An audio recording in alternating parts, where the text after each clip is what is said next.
Os anos 80 e 90 foram completamente dominados por dois gigantes da política sergipana, João Alves e Albano Franco. Era praticamente um revezamento entre eles, disputando e governando Sergipe como verdadeiros titãs dominando a política.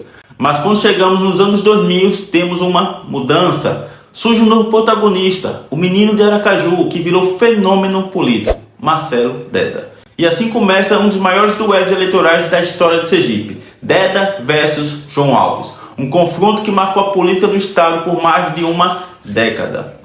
Só que, no meio dessa trajetória, Sergipe enfrentaria a perda de forma prematura e dolorosa de Marcelo Deda. Ele deixou saudades imensas nos corações dos sergipanos e abriu um vazio de liderança que ninguém conseguiu ocupar da mesma forma até hoje.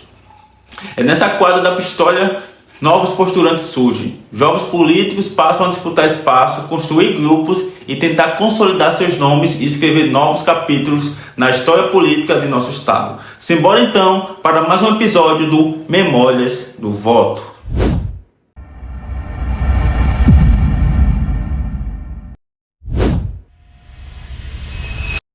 Nesta eleição, João Alves buscava a reeleição, seu quarto mandato como governador, mas tinha uma pedra no caminho, Marcelo Deda. O petista tinha sido eleito e reeleito prefeito de Aracaju e com altos índices de aprovação, e ainda sua candidatura ao governo do estado receberia forte influência de Lula, que vivia seu melhor momento como presidente da República. Nesse pleito, Albano Franco, mais uma vez, retorna ao grupo de João Alves e indica o vice, o jovem Fabiano Oliveira, idealizador do Precaju, que era deputado estadual. Um parênteses aqui, Albano Franco, sem sombras de dúvida, foi uma das maiores forças políticas de Sergipe. Contudo, no percorrer da história, vimos que a maioria de suas vitórias eleitorais, exceto em 1998, ele precisou formar aliança com João Alves e ser beneficiado com a força política do homem do chapéu de couro. De volta aqui ao pleito de 2006, mesmo com os partidos exigindo a vaga ao Senado, principalmente o PSDB de Albano Franco, o governador João Alves mantém a candidatura de sua esposa, Maria do Carmo, que buscava a reeleição ao Senado. Pela segunda vez, João Alves e Maria do Carmo, marido e esposa, formavam a chapa majoritária. Isso era um indicativo da força política que tinha João Alves. Do outro lado da disputa, Marcelo Deda renunciou ao cargo de prefeito de Aracaju em março de 2006, confiante que ganharia a eleição para governador do estado. O petista formou uma frente de esquerda após, no primeiro momento, buscar uma aliança branca com o PSDB de Albano, que não foi efetivada.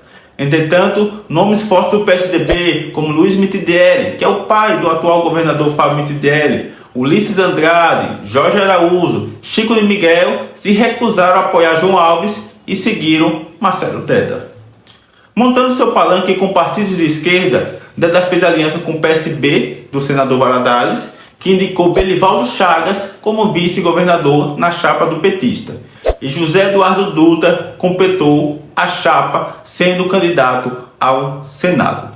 A disputa foi acirrada, foi uma das campanhas mais apaixonantes que Sergipe viveu. As pessoas iam às ruas em defesa dos seus candidatos, participavam dos comícios, gritavam e usavam as camisas e adereços de seus candidatos com um orgulho e uma convicção danada. No abrir das urnas, Deda foi eleito governador de Sergipe, com 52,46% dos votos no primeiro turno contra 45,2% votos de João Alves. Foi o início da era petista no estado de Sergipe.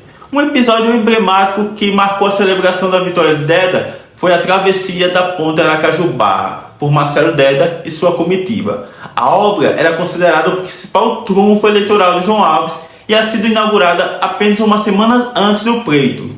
No entanto, João Alves foi impedido de participar da inauguração oficial. E em uma provocação estilo Deda, este realizou a inauguração simbólica ao atravessar a ponte antes do adversário na festa da vitória.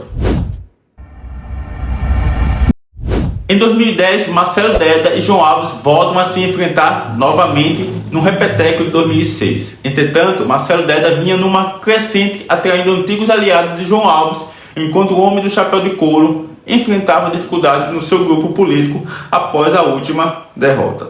Na formação de chapa, Deda e o PT fizeram aliança com o PMDB, que indicou Jacques Barreto como vice-governador. E na composição ao Senado, o petista atraiu para seu lado o agrupamento dos Amorins, Edivan Amorim e Eduardo Amorim, que abandonaram João Alves após vários anos participando com bons espaços nas gestões do ex-prefeito João Alves. O que mostra que tudo em política pode acontecer em termos de aliança. Eduardo, que tinha sido o deputado federal mais votado nas eleições passadas, a de 2006, se tornou um dos candidatos ao Senado na chapa de Deda. O outro nome ao Senado na chapa de Deda foi o senador Valadares, que buscava a reeleição. No grupo de João Alves, ocorria uma briga interna entre ele e o ex-governador Albano Franco. O homem do chapéu de couro não tinha mais a confiança em Albano Franco, dado que o ex-governador do PSDB sempre buscava quem estava no poder. Uma hora estava conversando com Marcelo Deda e seu grupo, outra hora conversava com João Alves. Logo, o João Alves optou em não fazer aliança com Albano Franco, que tomou a decisão de se lançar candidato ao Senado de forma independente. Não formando aliança com o PSDB, João Alves abriu espaço para o PPS, que indicou 2 vagas na chapa majoritária, que foram ocupadas por Nilson Lima como candidato a vice-governador, e uma das vagas ao Senado foi ocupada pelo advogado Emanuel Cacho. Para fechar a chapa, João Alves indicou seu fiel companheiro e amigo José Carlos Machado para ser candidato ao Senado. E assim formaram-se as chapas. Era nítido que o agrupamento de João Alves estava fragilizado frente à ascensão do governador Marcelo Deda, que ainda tinha a forte influência de Lula no cenário nacional. Mas os correligionários e o próprio João Alves acreditavam na força e na história do homem do chapéu de couro, que tinha sido governador de Sergipe por 3 vezes e buscava o 4º mandato. Marcelo Deda foi reeleito, vencendo mais uma vez o ex-governador João Alves, no primeiro turno, com 52,8% dos votos contra 45,19% votos de João Alves. Contudo, o resultado das urnas deixaram recados claros para Deda. Primeiro, pela primeira vez o PT perdia as eleições de Aracaju para João Alves, o que significava que o ex-governador estava vivo politicamente.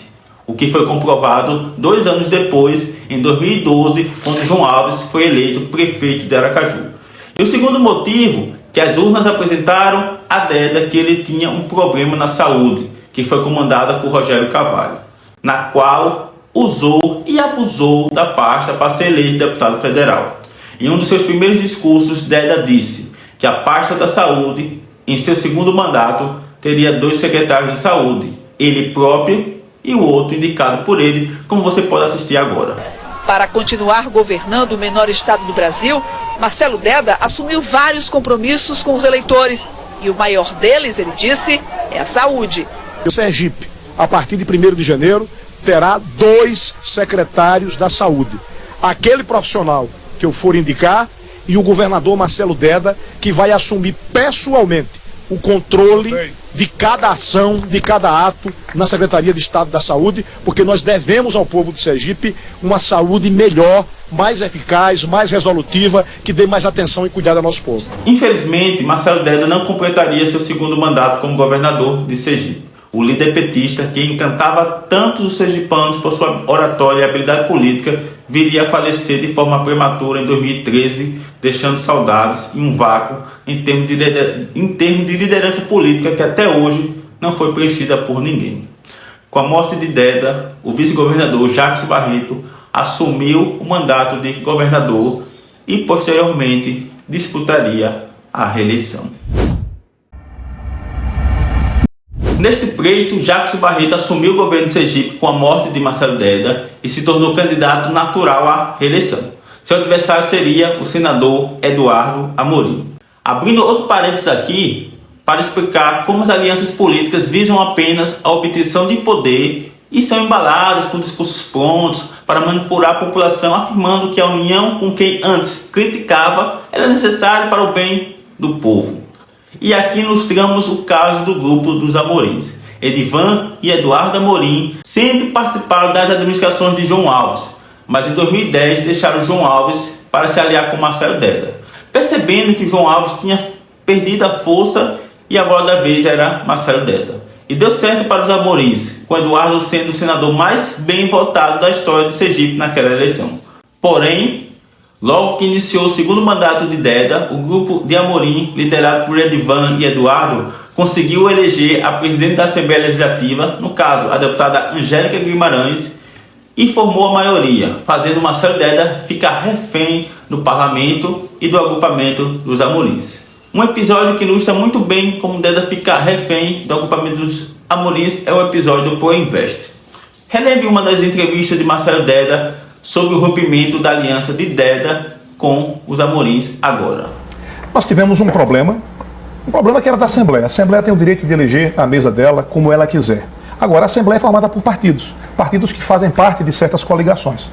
Infelizmente, o grupo liderado pelo PSC, pelo senador Eduardo Amorim, pelo empresário Edivan Amorim, rompeu com o governo, traindo a palavra, traindo os compromissos, jogando por terra aquilo que é vital na política, a seriedade, o olho no olho, a capacidade de construir projeto conjunto. Na hora que expulsaram o PT e o PMDB da mesa, esses partidos disseram que não queriam mais compartilhar conosco. E eu, como governador de Sergipe, sei que o cargo impõe respeito, não para mim pessoalmente, mas para a sociedade que confiou em mim com o seu voto. Se expulsaram o partido do governador e o partido do vice da composição da mesa, não tem razão para esses partidos comporem mais o meu governo. Então nós pedimos os cargos que o PSC ocupava na administração estadual. E estabelecemos as coisas com clareza. Quem é governo tem que ter solidariedade, acreditar no projeto, fazer política com seriedade, com palavra, com responsabilidade. Quem quer fazer oposição é um direito. Agora, o que não dá é para querer fazer oposição e ter as benesses do governo. É muito bom estar dentro do governo, ter os cargos do governo, ser secretário do governo e agir no parlamento ou agir na sociedade de modo a desgastar o governo, a desgastar o governador, a tentar atrapalhar a administração pública. Então é melhor que as pessoas se assumam como oposição e cumpram o papel de fazer a crítica. Critica de fora, não tem condições de criticar pelo lado de dentro. Todas essas articulações da família Amorim visavam um único objetivo: eleger Eduardo Amorim governador de Sergipe. Esse foi o desenho efetivado nas eleições de 2014. Jacques Barreto defendendo o legado de Marcelo Deda contra o senador Eduardo Amorim, apostando num discurso de renovação. E aqui todos diziam que Eduardo Amorim já poderia comprar o terno para a posse, que ele seria o novo governador do Sergipe, dado o resultado das últimas eleições. Mas como diz o ditado, a soberba precede a queda. Jacques Barreto montou sua chapa com os partidos de esquerda, com o PSB de Valadares, que indicou novamente Belivaldo Chagas, que já tinha sido vice-governador de Marcelo Deda, e a vaga ao Senado fica com o PT, que indicou o deputado federal Rogério Carvalho. Os Amorins rompem com o agrupamento governista, após ter sido beneficiado nas eleições de 2010, e se aglutinam, unem forças com as forças políticas que antes comandavam Sergipe, os Alves e os Francos. Encabeçando a chapa como candidato a governador, teve o senador Eduardo Amorim. O ex-governador João Alves, que tinha sido eleito prefeito de Aracaju em 2012, indicou sua esposa, Maria do Carmo, para disputar a reeleição e o seu terceiro mandato no Senado. Já os Francos indicaram Augusto Franco Neto para o cargo de vice-governador na chapa. Todas as forças tradicionais da política da década de 90 e 2000, antes de Deda, se unem contra Jacques Barreto. Entretanto, Jacques tinha a força da máquina pública a seu favor, além de explorar de forma maciça a imagem e legado de Marcelo Deda, dado que a população tinha forte saudade e empatia pelo petista. E numa arrancada e reviravolta histórica, Jacques Barreto é reeleito governador de Sergipe no primeiro turno com 53,52% dos votos, enquanto Eduardo Amorim teve apenas 41,37% dos votos. Assim, Jacques Barreto realizava o sonho de governar Sergipe, contudo, sua gestão seria considerada uma das piores administrações na história de Sergipe. Mas isso é papo para outro vídeo. E aí, deu para perceber o tamanho da montanha-russa que é a política de Sergipe, Lá nos anos 80 e 90 era praticamente Albano Franco e João Alves. Albano Franco e João Alves, e assim era um retorno. Aí chega aos anos 2000 e pá, surge Marcelo Deda. Muda o jogo, vira tudo de cabeça para baixo e abre caminho para o PT se tornar protagonista no estado de Sergipe. Mas, da mesma forma que Deda levou o PT às alturas, Sua ausência fez o partido perder protagonismo, abrindo espaço para novos grupos políticos, e Sergipe atravessou um período desafiador durante a administração de Jacques Barreto. Espaços de poder foram abertos e grupos políticos que antes faziam parte do mesmo agrupamento começaram a se dividir para ocupar esses espaços vazios. Era um ciclo se fechando e outro se abrindo, dando espaço a novos personagens que passariam a dar as cartas na política sergipana. Mas essa história a gente conta no próximo vídeo.